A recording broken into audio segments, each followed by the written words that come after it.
తల్లి పోతే బంధం పోతుంది, తండ్రి పోతే బంధుత్వం పోతుంది, సోదరుడు పోతే బలగం పోతుంది, కొడుకు పోతే కొరివి పోతుంది, కానీ భార్య పోతే సర్వం పోతుంది. భార్య ఉన్నప్పుడే విలువ తెలుసుకొని ప్రేమగా చూసుకోండి. అన్ని బంధాలు మధ్యలోనే ఆగిపోతాయి, కానీ జీవితాంతం నీతో పాటు వచ్చేది నీ భార్య మాత్రమే. ఒక మనిషి సర్వనాశనం అవ్వడానికి దురలవాట్లు, చెడు వ్యసనాలు కారణం అనుకుంటున్నారా? కానే కాదు. వాటికంటే అతిపెద్ద ప్రమాదకరమైంది ఇంకొకటి లేదు. అది మంచితనం.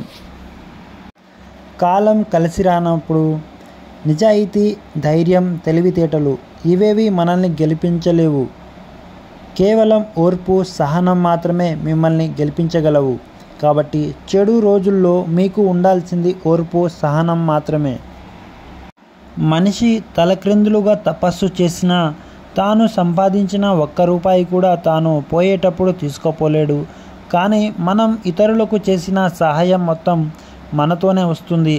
అది మనిషికి నిజమైన సంపద. ఆ సంపదే మరో జన్మకి మంచి పునాది అవుతుంది.